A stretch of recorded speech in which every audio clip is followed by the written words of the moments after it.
आराध्य देव के श्री चरणों में सत सत नमन। मैं अभिनंदन गादिया सूरत से जैन हिंदी ऑडियो बुक में आपका स्वागत करता हूं।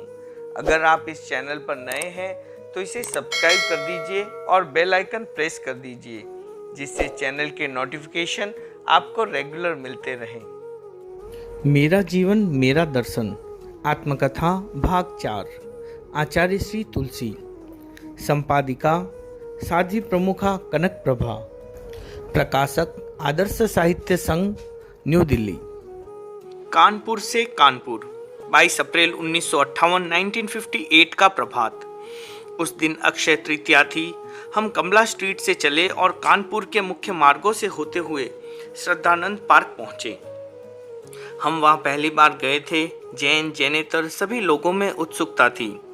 स्वागत कार्यक्रम में सम्मिलित होने के लिए उत्तर प्रदेश विधानसभा के उपाध्यक्ष श्री रामनारायण त्रिपाठी और उप शिक्षा मंत्री श्री कैलाश प्रसाद लखनऊ से आए थे। कानपुर के प्रमुख उद्योगपति श्री पदमपत जी सिंघानिया स्वागताध्यक्ष थे। कानपुर के कार्यकर्ताओं ने हमारे पहुंचने से पहले शहर में प्रचार प्रसार की दृष्टि से काफी पुरुषार्थ किया था। कार्यक्रम का स्थान भी सार्वजनिक था। उपस्थिति काफी अच्छी थी। स्वागत की औपचारिकताओं के बाद मैंने सभा को संबोधित किया। सभा बहुरंगी थी, इसलिए प्रवचन में अनेक विषयों का स्पर्श हो गया। प्रवचन का उपसंहार करते हुए मैंने कहा, बंधुओं, हम भिक्षु हैं। भिक्षु वह होता है जो घर-बार, परिवार, संपत्ति, जमीन जायदाद आदि का त्याग कर देता है। उसके जीवन यापन का साधन होता है भिक्षा। आज हम आपके शहर में भिक्षा लेने आए हैं। मेरी झोली खाली है, आप इसे भरे। मेरी बात सुन लोग चौंके। मैंने अपने कथन को स्पष्ट करते हुए आगे कहा, अभी मैं भोजन, वस्त्र आदि की भिक्षा के लिए नहीं कह रहा हूँ। मेरी ये भिक्षा विचित्र होगी। आप मेरी झोली में बुराइयों की भिक्षा दें। जो व्यक्ति जितनी बड़ी बुराई छोड़ेगा, उसकी भिक्षा उतनी ही महत्वपूर्ण मानी जाएगी। इस बात का प्राय सभी लोगों पर प्रभाव हुआ। सिंघानिया जी इससे अत्यधिक प्रभावित हुए। वे बोले, ऐसी भिक्षा लेने वाला कोई भिक्षु आज तक हमारे पास नहीं आया। इससे पहले एक उड़िया बाबा से मेरा संपर्क हुआ। उनके प्रति मेरे मन में आकर्षण है। दूसरा आकर्षण आपके प्रति जागा है। आपके त्याग और सादगीपूर्ण जीवन से मैं अभिभूत हो रहा हूँ। मेरी भावना है कि इस वर्ष का चातुर्मास आप यहीं करें। हम कानपुर गए थे, पर वहाँ चातुर्मास करने का लक्ष्य नहीं था। वहाँ वैसी कोई संभावना भी नहीं थी। कानपुर के श्रावक समाज की इतनी तैयारियां भी नहीं थी, पर सिंघानिया जी ने एक नया वातावरण बना दिया। कानपुर के अनेक व्यक्ति चातुर्मास की प्रार्थना लेकर खड़े हो गए। उनको समझाते हुए मैंने कहा, आप चातुर्मास की प्रार्थना कर रहे हैं। आपकी भावना और उत्साह को मैं देख रहा हूँ। आप जानते हैं कि हमारे यहाँ मठ या मंदिर आदि नहीं होते। ऐसी स्थिति में हम चातुर्मास कहाँ करेंगे। सिंघानिया जी मेरे प्रश्न का उत्तर बनकर खड़े हो गए। वे बोले, आचार्य जी, बिरहाना रोड पर हमारा हॉस्पिटल बना हुआ है। अभी काम शुरू नहीं हुआ है। पूरा हॉस्पिटल आपकी सेवा में प्रस्तुत है। आप कृपा करें। चातुर्मास का निर्णय आगे के लिए छोड़कर मैंने उस प्रसंग पर विराम लगाया। कानपुर में हमने 9 दिन का प्रवास किया। दैनिक प्रवचन और जनसंपर्क के अतिरिक्त कुछ विशेष आयोजन भी हुए। 24 अप्रैल को रोटरी क्लब के सदस्यों के अनुरोध पर बिलोरिया होटल में प्रवचन किया। 25 अप्रैल को बार एसोसिएशन के आग्रह पर वकीलों के बीच कार्यक्रम रखा। बार एसोसिएशन के मंत्री रामनाथ सेठ ने स्वागत भाषण किया। 26 अप्रैल को जुहारी देवी बालिका विद्यापीठ की 600 छात्राओं में प्रवचन हुआ। 400 कन्याओं ने विद्यार्थी अनुरोध के नियम स्वीकार किए। 27 अप्रैल को प्रातः उत्तर प्रदेश मर्चेंट चैम्बर के रजत जयंती वर्ष के प्रथम कार्यक्रम में उपस्थित अनेक उद्योगपतियों और व्यापारियों को संबोधित किया। उस दिन अपराह में कमला मेमोरियल हॉस्पिटल में साहित्य संगोष्ठी का आयोजन था। अनेक संतों और कवियों ने कविता पाठ किया। आंसू कविता का कार्यक्रम भी रहा।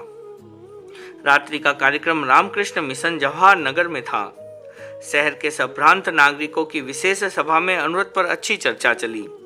1 मई को अपराह में कानपुर से प्रस्थान पर गंगा कुटी, नेहरू बाग होते हुए 3 मई को हम उन्नाव पहुंचे। कमला भवन में प्रवचन हुआ। 21 व्यक्ति अनुव्रती बने। 4 मई को प्रवास बरुआ में था।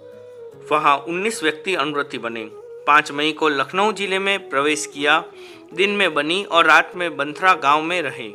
वहां 30-40 व्यक्तियों ने मध्यमास व धूम्रपान का परित्याग किया। 6 मई को सरोजनी नगर में रहकर 7 मई को हम लखनऊ पहुंचे। गंगा प्रसाद मेमोरियल हॉल में प्रथम कार्यक्रम था। उसमें उत्तर प्रदेश के मुख्यमंत्री डॉक्टर संपूर्णानंद, वित्त मंत्री चौधरी चरण सिंह, न्याय मंत्री सैयद अली जहीर, खाद्य मंत्री श्री लक्ष्मी रमण आचार्य, अखिल भारतीय प्रजा समाजवादी पार्टी के महामंत्री श्री त्रिलोकी सिंह आदि अनेक व्यक्ति उपस्थित थे।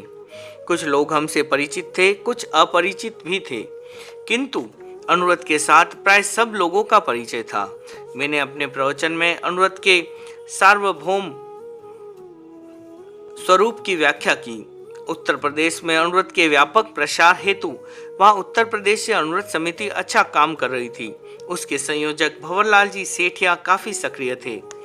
11 मई को पुलिस लाइंस में तथा 14 मई को कलेक्ट्रेट में प्रवचन हुए।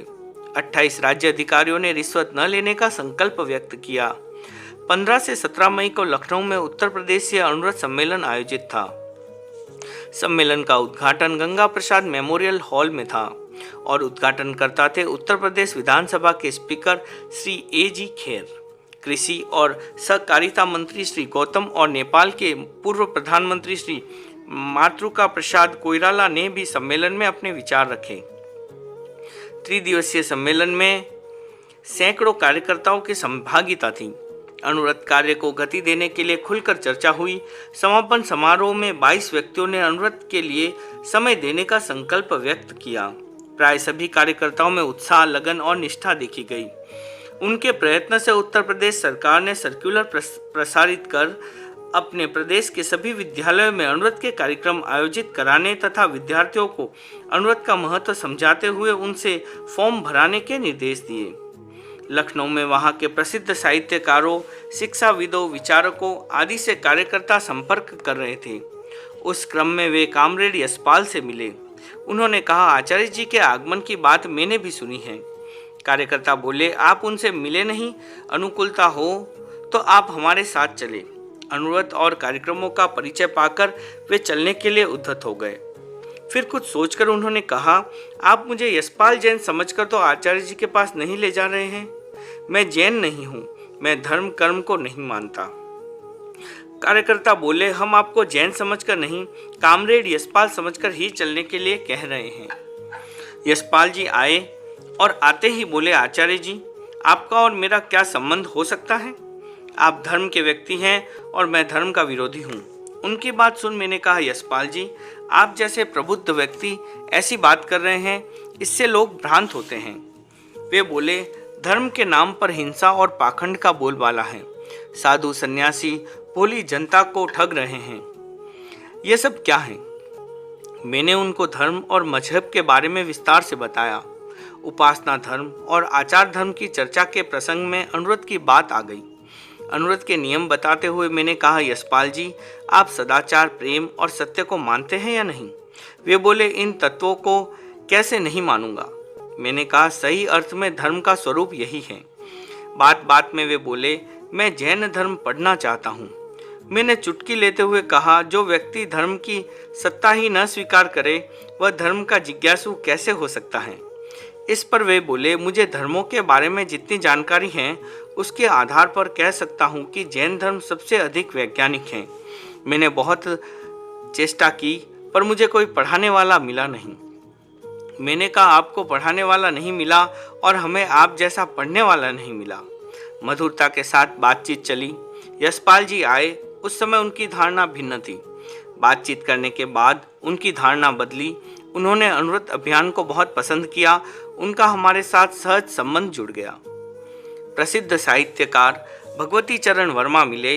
वे वहाँ भारती नाम से कोई संस्था बना रहे थे। उन्होंने कहा, आचार्य जी, हम आपको भारती का संरक्षक बनाना चाहते हैं। मैंने कहा, मैं अपने जीवन में प्रथम बार यहाँ आया हूँ। मुझे यहाँ लंबे समय तक रहना नहीं है। ऐसी स्थिति में यह बात बनेगी नहीं। वैसे आपका और हमारा संबंध रहेगा। आप हमारे संघ की साहित्यिक गतिविधियों से परिचित रहे और अपनी संस्था की गतिविधियों की जानकारी हमें देते रहे। अमीनाबाद में उत्तर प्रदेश के मुख्यमंत्री डॉक्टर संपूर्णानंद मिले। हमारी चर्चा के मुख्य बिंदु थे उत्तर प्रदेश में अनुरक्त का व्यापक प्रचार, आगम साहित्य का संपादन और हमारी आगामी चातुर्मास के लिए लखनऊ और कानपुर दोनों क्षेत्र उपयुक्त थे। राजकीय तंत्र लखनऊ में था और क्षेत्र की दृष्टि से कानपुर काफी अनुकूल था। हमारा रात्रिकालीन प्रवास मुख्यमंत्री की कोठी पर हुआ। मुख्यमंत्री स्वयं उच्च कोटि के विद्वान थे। वे धारा प्रवाह संस्कृत में बोले।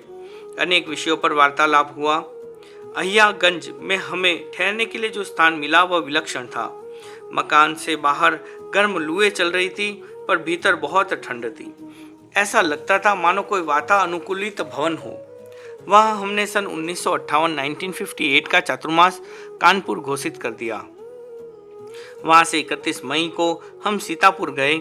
सीतापुर में श्रद्धा के कई परिवार रहते थे। सुजानगढ़ के सेठिया परिवार ने वहाँ अपना दायित्व जागरूकता से निभाया।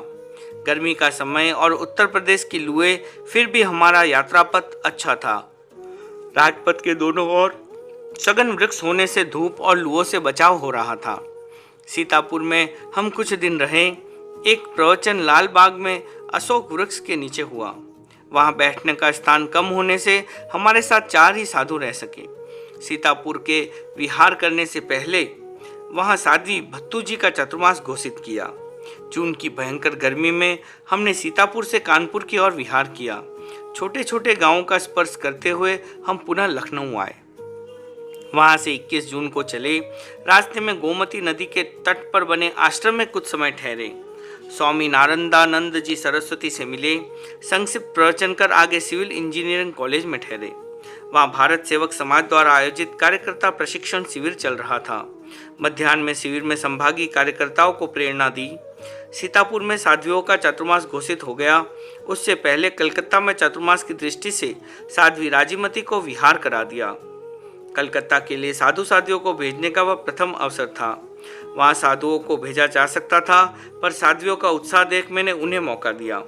साध्वी राजीमती पहले मातुश्री वदना जी की सेवा में थी। कलकत्ता यात्रा में वह हमारे साथ थी। उसने साहस किया और उस भयंकर गर्मी में अपनी सहयोगिनी साध्वियों के साथ वह लंबा रास्ता पार कर लिया। उस यात्रा में और कलकत्ता के प्रवास काल में वहाँ की फ्रेंड सोसाइटी मित्र परिषद ने पूरा दायित्व निभाया। लखनऊ के श्रावकों ने भी चातुर्मास के लिए प्रार्थना की। वहाँ साध्वी धन कुमारी जी को जाने का निर्देश दिया। 21 जून को सिविल इंजीनियरिंग कॉलेज तक वे अपनी सहयोगिनी साध्वियों के साथ हमारे साथ थी।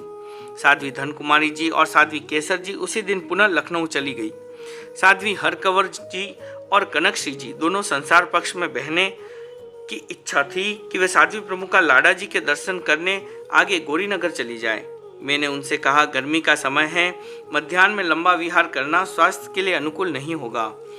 कल टूटती तिथि है, इसलिए यहीं से लौट जाओ। उनकी लाडा जी से मिलने की भावना प्रबल थी। उन्होंने आग्रह किया। मैंने अनिच्छा से स्वीकृति दी। वहां से विहार कर वे लाडा जी के पास पहुंच गई। रास्ते में साध्वी हरकुंवर जी लू की चपेट में आ गई, किंतु संकोचवश इसकी चर्चा नहीं की। 22 जून को प्रातः दोनों साध्वियों ने गौरीनगर से लखनऊ की ओर विहार किया। रास्ते में वे हमें मिली। साधुओं के पास पीने का पानी था। हमने उनको पानी पिलाकर विदा कर दिया। लू और गर्मी का प्रभाव होने से उन्हें चलने में काफ़ी कठिनाई हो रही थी। फिर भी मनोबल जुटाकर वे अमीनाबाद तक पहुंच गई। वहां पहुंचते पहुंचते शरीर की स्थिति काफ़ी बिगड़ गई। लगभग 2 बजे साध्वी हरकंवर को बेहोशी आ गई।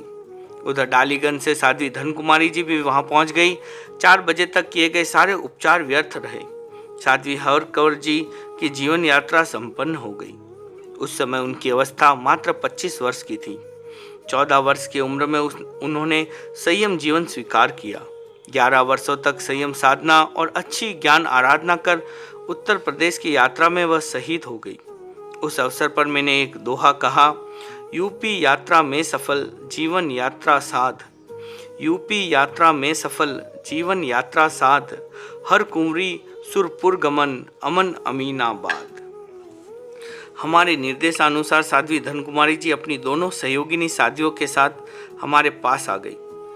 साध्वी कनकश्री जी नवदीक्षित थी, फिर भी उसने उस मौके पर बहुत हिम्मत का परिचय दिया।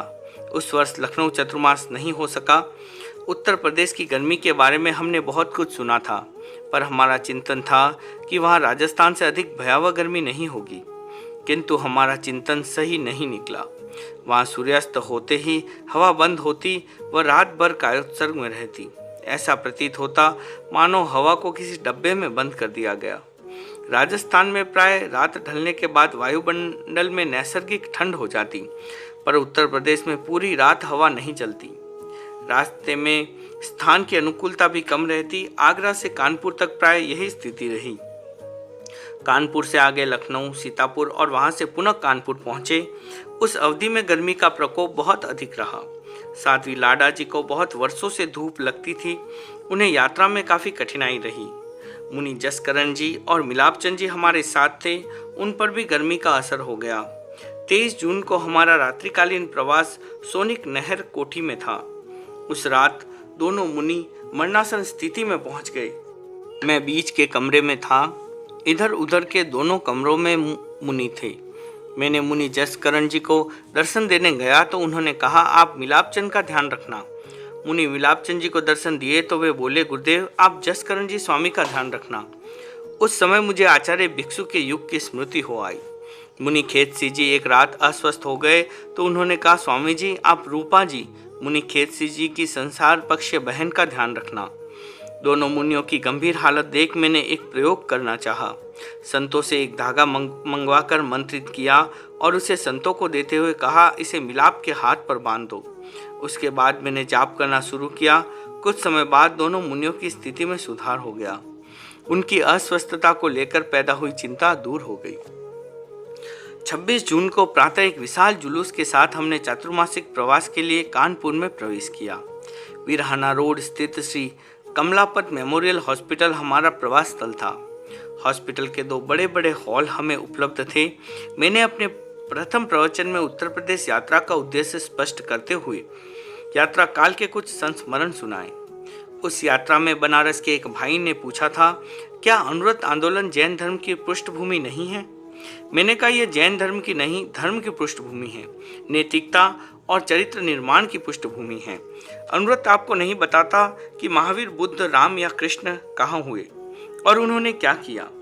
अनुव्रत का लक्ष्य है जन जीवन को उन्नत बनाना, चारित्र निष्ठा पैदा करना और बुराइयों से बचकर रहने की प्रेरणा देना। अनुव्रत का यही काम हम यहाँ करना चाहते हैं। इस काम में सब वर्गों के लोगों का सहयोग अपेक्षित है। कानपुर का हमारा चातुर्मासिक प्रवास अनेक दृष्टियों से कार्यकारी रहा। विभिन्न संस्थानों और मोहल्लों में अनुव्रत के कार्यक्रम हुए। विद्यार्थी उद्बोधन सप्ताह, व्यापारी उद्बोधन सप्ताह, मद निषेध सप्ताह, अनुव्रत कार्यकर्ता शिविर, अनुव्रत अधिवेशन, अहिंसा दिवस आदि कार्यक्रम व्यापक स्तर पर हुए। चातुर्मास के प्रारंभिक दिनों में डॉक्टर नथमल टाटिया, डॉक्टर इंद्रचंद शास्त्री आदि विद्वानों ने आगम संपादन कार्य का निरीक्षण किया। उन्होंने उस कार्य को विशेष महत्व देते हुए कहा, आगम संपादन के क्षेत्र में हमने ऐसा काम अब तक नहीं देखा। हमारी दृष्टि में अन्यत्र ऐसा काम होना कठिन है। कानपुर चातुर्मास में साहित्य संशोधन का काम करने का कुछ अवकाश मिला। बहुत वर्षों पहले लिखे गए राजस्थानी गीतों का भाषा की दृष्टि से पुनरावलोकन किया। परिष्कार के बाद प्रतिलिपि आदि कार्यों में श्रवण सागर का पूरा योग रहा। महालचंद जी सेठिया सरदार शहर के पुत्र सोहन ने भी उस कार्य में अच्छा रस लिया। वे गीत कालू उपदेश वाटिका सोमरस में प्रकाशित हुए। भरत मुक्ति आदि कुछ आख्यानों का भी काम वहां चला। चातुर्मास के प्रारंभ में वर्षा कम आई। स्थानीय लोगों ने इसका निमित्त जैन साधुओं को माना। जब कभी और जहां कहीं हमारे प्रवचन में वर्षा नहीं होती तो उसका दोषारोपण हम पर किया जाता है। विरोधी लोगों का विरोध का एक रास्ता मिल जाता है। समझ में नहीं आता कि यह धारणा क्यों बनी। हम भला वर्षा को क्यों बांधेंगे? वर्षा बंद करने से हमें क्या लाभ होगा? श्रावण महीने के अंत में वर्षा होने के बाद लोगों की जबान बंद हो गई। कार्तिक शुक्ला द्वितीया को मैंने 45वें वर्ष में प्रवेश किया। उस उपलक्ष्य में आयोजित कार्यक्रम में प्रसिद्ध साहित्यकार श्री परिपूर्णानंद वर्मा, स्थानीय अनेक विद्वान तथा श्री पदमपत जी सिंघानिया, सीताराम जी जयपुरिया आदि प्रमुख उद्योगपति आए। उसी दिन 9 भाषाओं में वक्तव्य हुए। हिंदी, राजस्थानी, अंग्रेजी, गुजराती, संस्कृत, प्राकृत, कन्नड़, उड़िया और बांग्ला।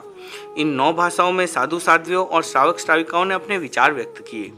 उनकी मंगल भावनाओं में मैंने संघ के भावी विकास का प्रतिबिंब देखा। मैंने अपने वक्तव्य में 3 कार्यों पर विशेष ध्यान केंद्रित करने का संकल्प व्यक्त किया। पहला, जैन आगमों का व्यवस्थित संपादन। दूसरा, अनुव्रत आंदोलन को और अधिक व्यापक बनाना। तीसरा, जन उपयोगी साहित्य का निर्माण करना। उस समय कानपुर में तेरापंथी परिवार की संख्या अधिक नहीं थी। वहां प्रवासी परिवारों में कुछ व्यक्ति अपने दायित्व के प्रति पूरे जागरूक थे। उनमें महालचंद जी सेठिया सरदार शहर का परिवार प्रमुख था। जवरीमल जी बेंगानी का परिवार भी सक्रिय था। जवरीमल जी बिदासर के चंदनमल जी मगनलाल जी बेंगानी के भाई थे। वे प्रतिदिन व्याख्यान सुनते, घर जाकर उसे लिखते और बिदासर भेजते। उनके लिखे हुए कई व्याख्यान मैंने देखे। उनका लेखन काफी व्यवस्थित था। बिदासर और कानपुर दोनों स्थानों में उनकी गणना समाज के प्रतिष्ठित व्यक्तियों में होती थी। सुबकरण जी दुग्गड़ सरदार शहर जैन साहब के रूप में प्रसिद्ध थे। उन्होंने भी कानपुर चातुर्मास में अच्छा काम किया। वह अग्रवाल समाज के तेरापंथी परिवारों में लाला लक्ष्मण दास जी, महावीर बाबू, मोती बाबू आदि के परिवार श्रद्धाशील और आर्थिक दृष्टि से संपन्न थे। उन परिवारों ने भी अच्छा लाभ उठाया। कानपुर का चातुर्मास सानंद संपन्न हुआ। हमने वहां से कलकत्ता के लिए विहार किया।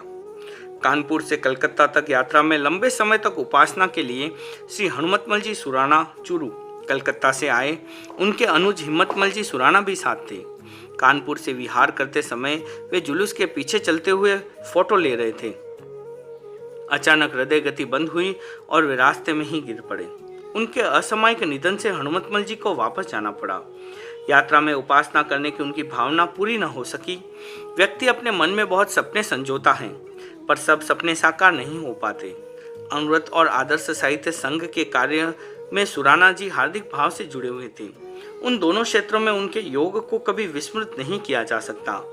कानपुर से आगे बिहार और बंगाल की यात्रा को लेकर चतुर्वेदी धर्म संघ में अच्छा उत्साह था। उस संदर्भ में मैंने एक दोहा कहा, वर यात्रा बंगाल की होके मगध बिहार, वर यात्रा बंगाल की होके मगध बिहार, तुलसी तेरा पंथ की जग में जय जयकार, तुलसी तेरा पंथ की जग में जय जयकार।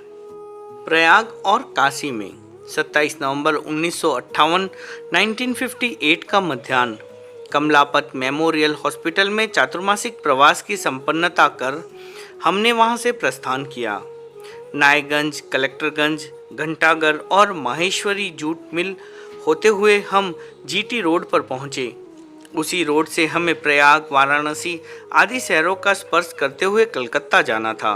रोड अच्छी थी। उसके दोनों ओर थोड़ी थोड़ी दूरी पर वृक्ष थे। उन वृक्षों से कुछ आगे हरे भरे खेत थे। कुछ खेतों में फसल कट रही थी। कृषकों के परिवार पसीना बहाकर मिट्टी से सोना उपजाने में संलग्न थे। उत्तर प्रदेश की धरती पर अमृत की गंगा बहाते हुए हम 4 दिसंबर को अजुआ गांव में पहुंचे। वह गांव इलाहाबाद जिले का प्रवेश द्वार था। 7 दिसंबर को हम इलाहाबाद पहुंचे।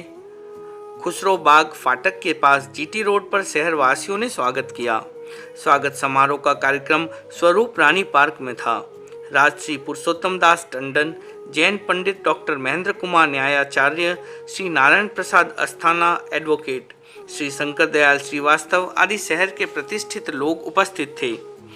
भारत विद्या भास्कर, अमृत पत्रिका आदि पत्रों के संपादन व संवाददाता भी आए थे। टंडन जी ने अपने वक्तव्य में अमृत की चर्चा करते हुए कहा, धर्म एक अखंड तत्व है, संप्रदाय लेबल हैं, ट्रेडमार्क हैं, अनुव्रत इनसे परे हैं, इसलिए यह सबके लिए उपयोगी हैं। मैंने अपने प्रवचन में अनुव्रत की व्याख्या की, जैन मुनि की चर्या के बारे में बताया, साधुओं की भिक्षा विधि के बारे में जानकारी देते हुए मैंने कहा, हम ब्राह्मण, क्षत्रिय, वैश्य और शूद्र किसी भी घर से भिक्षा ग्रहण कर सकते हैं। इसके लिए हमारी 3 शर्तें हैं। जिस घर में मध्य मास का खुला व्यवहार न हो, जिस घर में साधुओं के लिए विशेष रूप से भोजन की तैयारी न हो, देय वस्तु हरियाली, कच्चे जल आदि से संलग्न रखी हुई न हो। यह बात सुनकर डॉक्टर महेंद्र कुमार जी प्रवचन के बीच में आगे आकर बोले, जैन मुनि के मुंह से मैंने पहली बार यह बात सुनी है कि भिक्षा लेने में जात पात का कोई बंधन नहीं है। मैंने उक्त संदर्भ को अधिक स्पष्ट करते हुए बताया, जातिवाद और अस्पृश्यता को जैन धर्म आतातित्व मानता है। भगवान महावीर के युग में एक चंडाल जैन शासन में दीक्षित भी हुआ था। महावीर वाणी में कहीं भी जातिवाद का समर्थन नहीं है।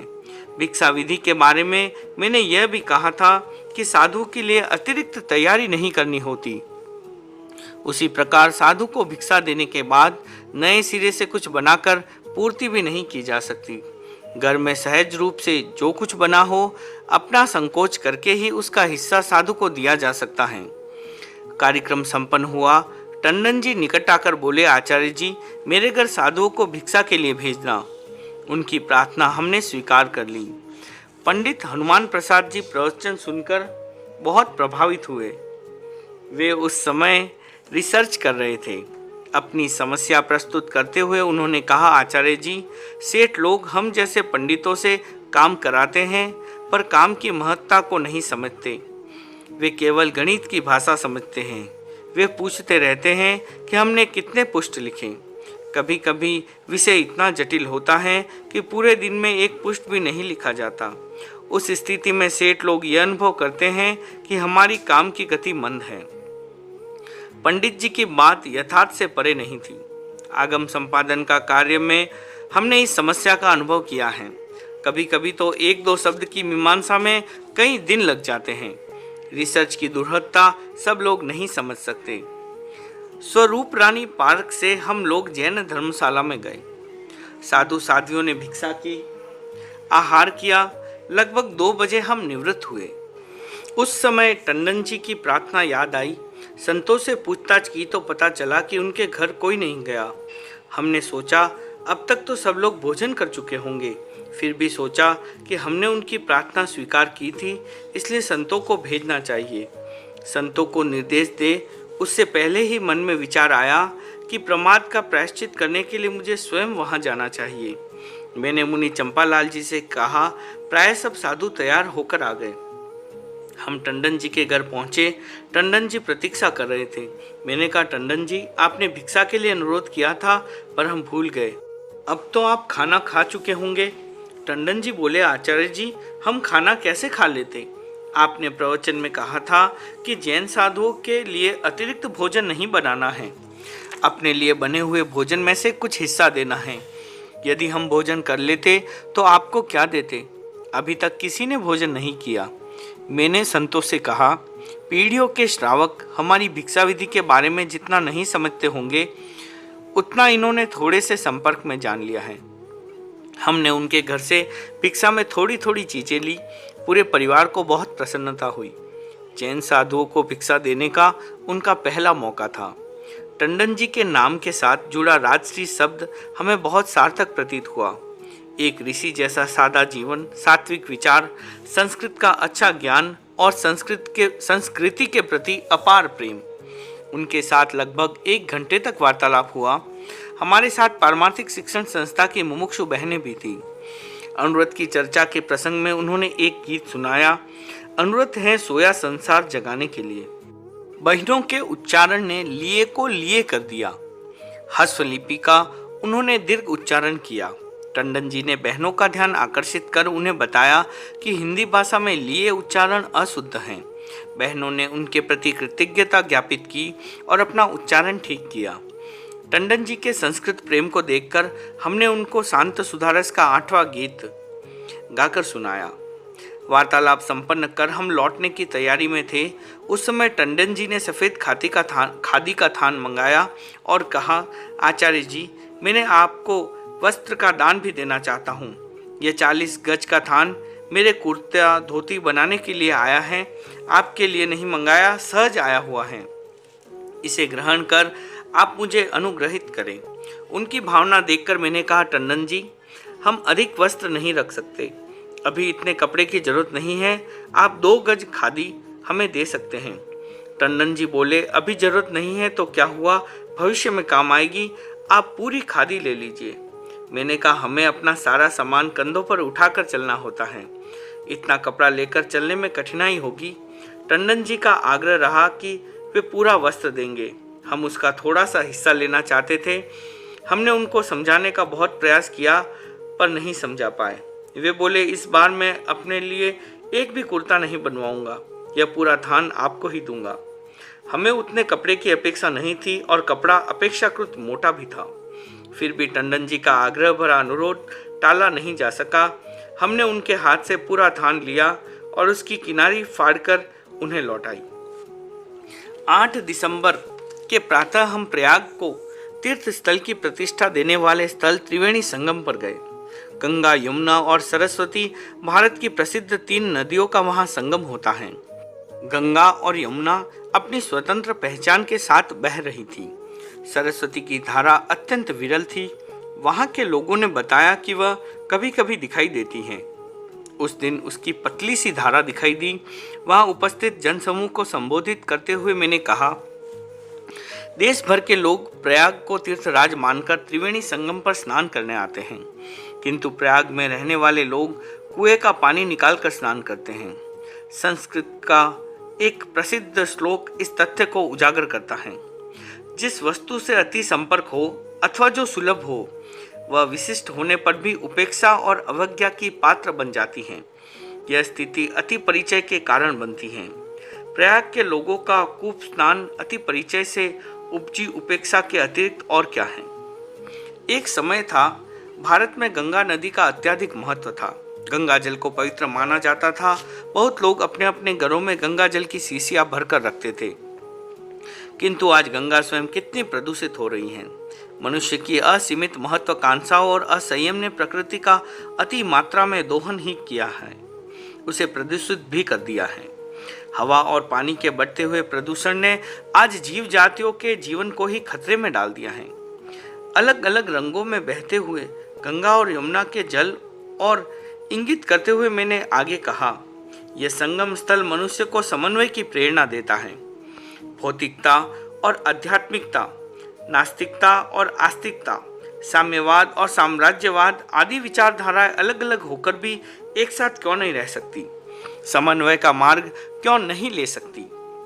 समन्वय का अर्थ अस्तित्व का विलीनीकरण नहीं है।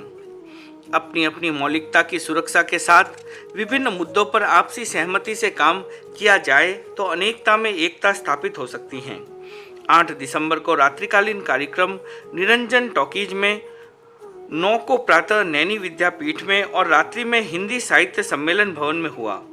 वहां आयोजित साहित्य संगोष्ठी में नगर के विशिष्ट साहित्यकार उपस्थित थे। निराला परिषद में भी एक कार्यक्रम हुआ। प्रसिद्ध कवि सुमित्रानंदन पंत, महादेवी वर्मा आदि से मिलन हुआ। सीधे सादे लिबास में देश की प्रसिद्ध कवित्री की प्रतिभा को देखने परखने का मौका मिला। 10 दिसंबर को हमने प्रयाग से प्रस्थान किया। 20 किलोमीटर का चक्कर बचाने के लिए हम रेलवे पुल से झूसी पहुंचे। वहां प्रबुद्धदत्त जी ब्रह्मचारी के आश्रम में रहे। ब्रह्मचारी जी के 20 वर्षों से मौन की साधना चल रही थी। उन्होंने लिखित रूप में स्वागत किया। उस दिन का कार्यक्रम आश्रम के संकीर्तन भवन के पुराण मंडप में हुआ। 17 दिसंबर को हम सारनाथ पहुंचे। महाबोधि सोसाइटी की ओर से सारनाथ के बुद्ध मंदिर में मध्याह्न का कार्यक्रम था। उसमें मूल गंधकुटी विहार के बौद्ध भिक्षु, महाबोधि सोसाइटी के कार्यकर्ता, महाबोधि कॉलेज के प्राध्यापक, छात्र, विभिन्न संस्थाओं से समागत पर्यटक और सारनाथ के नागरिक उपस्थित थे। 18 दिसंबर को प्रातः हम वाराणसी पहुंचे। टाउन हॉल के विशाल प्रांगण में कार्यक्रम था। काशी नाम से प्रसिद्ध वाराणसी विद्वानों का गढ़ है। कार्यक्रम में अनेक विद्वान और स्थानीय संस्थाओं के कार्यकर्ता उपस्थित थे। नागरिकों में अच्छा उत्साह था। अमृत के बारे में उनकी जिज्ञासाओं को देखकर मैंने अपना प्रवचन उसी विषय पर किया। काशी विद्वानों की नगरी है, उसे भगवान पार्श्वनाथ की जन्मभूमि होने का भी गौरव प्राप्त है। भारतीय संस्कृति के महान अधिनेता 23वें तीर्थंकर भगवान पार्श ने वहां के राज परिवार में जन्म लिया। इस कारण वहां का जैन इतिहास भी मुखर है। हम रामघाट स्थित पार्श्वनाथ जैन मंदिर में गए। इतिहास और स्थापत्य कला की दृष्टि से हमने मंदिर का निरीक्षण किया। वहां से हिंदू विश्वविद्यालय जाते समय हम थोड़ी देर के लिए भारतीय ज्ञानपीठ में ठहरे। ज्ञानपीठ के मंत्री श्री लक्ष्मीचंद जैन आदि से बातचीत की। उन्होंने ज्ञानपीठ द्वारा प्रकाशित साहित्य दिखाया। यह 19 दिसंबर की बात है। 20 दिसंबर का कार्यक्रम स्यादवाद महाविद्यालय में था। वहां जैन संस्कृति परिषद का आयोजन था। विषय था जैन संस्कृति और दर्शन।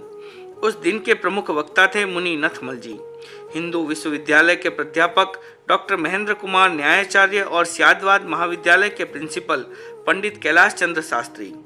21 दिसंबर को प्रातः काशी विद्यापीठ में प्रवचन था। मध्याह्न में बौद्ध भिक्षु श्री जगदीप कश्यप मिले। जैन दर्शन और बौद्ध दर्शन के समन्वयात्मक बिंदुओं पर चर्चा हुई। जैन आगमों के संपादन को देखकर कश्यप जी ने प्रसन्नता व्यक्त की। 22 दिसंबर को अपराह में संस्कृत विश्वविद्यालय में विद्वत परिषद का आयोजन था। मुनि नथमल जी ने जैन दर्शन में अनेकांतवाद विषय पर संस्कृत भाषा में वक्तव्य दिया। उन्होंने संस्कृत में आशु कविता की। उस दिन मेरा प्रवचन भी संस्कृत में हुआ।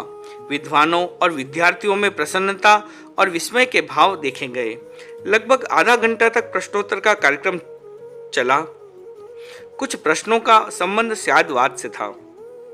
अनेक विद्वानों ने स्यादवाद की प्रस्तुति संशयवाद के रूप में दी।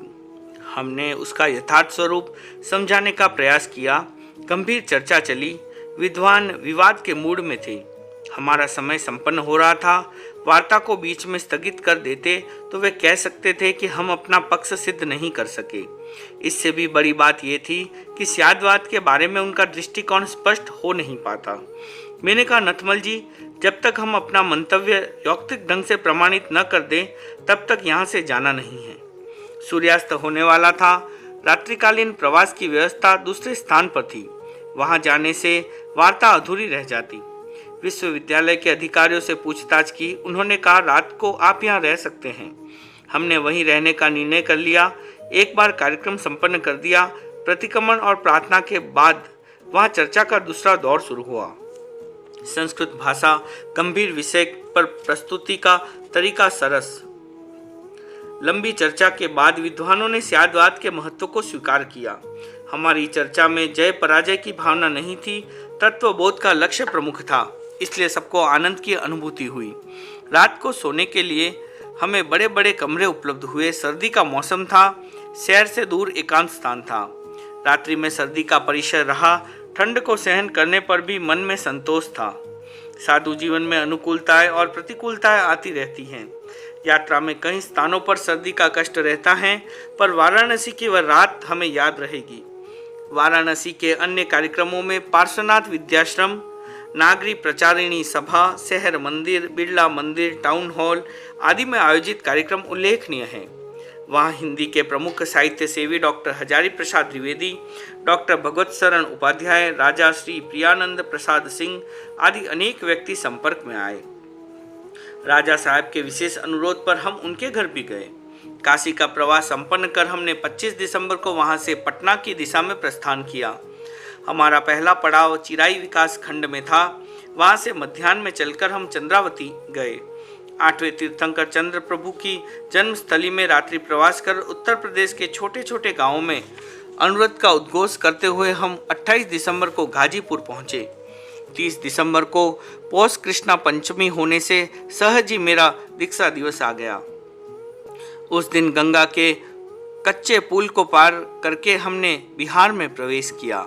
भगवान महावीर और गौतम बुद्ध इन दो महापुरुषों की जन्मस्थली, विहार स्थली, कर्मस्थली और तपस्थली बिहार की भूमि का स्पर्श कर हम प्रसन्न थे। बिहार यात्रा की पहली रात्रि हमने वहाँ के प्रसिद्ध शहर बक्सर शाहाबाद में बिताई। उस दिन वहाँ श्री कुंवर सिंह आश्रम द्वारा स्वतंत्रता संग्राम के सेनानी अमर शहीद कुंवर सिंह जी की जयंती का कार्यक्रम था। बक्सर के बारे में हमें बताया गया कि वह भारत की ऐसी पुण्यस्थली है जहाँ श्री राम ने महर्षि विश्वामित्र से शिक्षा प्राप्त की थी। उसी भूमि पर श्री राम ने ताड़का राक्षसी का वध कर तापसों की रक्षा की थी। श्री राम द्वारा अहिल्या के उद्धार की घटना भी उसी भूमि पर घटित हुई थी। बिहार की उसी धरती पर शेर शाह ने मुगल सम्राट हुमायूं को पराजित किया था। सिराजुद्दौला ने अंग्रेजों के साथ वहीं लड़ाई लड़ी थी। बक्सर का प्रसिद्ध केंद्रीय कारावास देश को उज्ज्वला भविष्य देने की क्षमता रखने वाले हजारों प्रौढ़ एवं युवक दीन, हीन और हताश चेहरों में सामने बैठे थे। उस समय वे अपराधियों की श्रेणी में थे।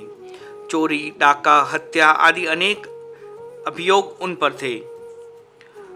उनमें से कुछ लोग वस्तुतः अपराधी थे, कुछ ऐसे लोग भी थे जो अपराध के संदेह में जेल काट रहे थे।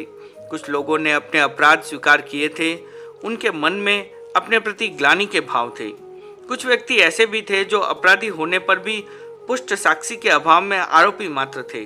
संभव है उनमें कुछ ऐसे व्यक्ति भी हो जो जेल की सजा पूरी करके वहां से घर लौटने के बाद भी अपराध की अंधेरी गलियों में घुसने की नई योजनाएं बना रहे हो। कुछ भी हो, उन्हें देखकर मन में सहानुभूति के भाव जागे। जेल के सुपरिटेंडेंट श्री एस हैदर ने बंदियों को संबोधित करने का अनुरोध किया। मैंने अपने प्रवचन में बंदियों को अपने भीतर झांकने की प्रेरणा देते हुए कहा, जिस दिन कोई अपराधी सच्चे मन से अपने अपराध को देखता है और स्वेच्छा से स्वीकार करता है, वह अपने रूपांतरण का मार्ग प्रशस्त कर लेता है।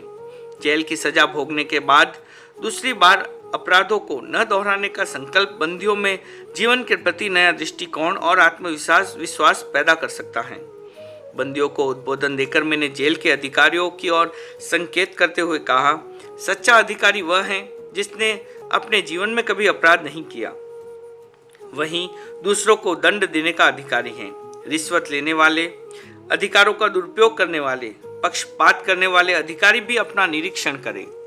मनुष्य को सही अर्थ में मनुष्य बनाने वाले अनुरोध की बात सब लोगों को पसंद आई। अच्छा जीवन जीने के लिए संकल्प स्वीकार करने का आह्वान सुनकर तत्काल कई सौ बंदी खड़े हुए।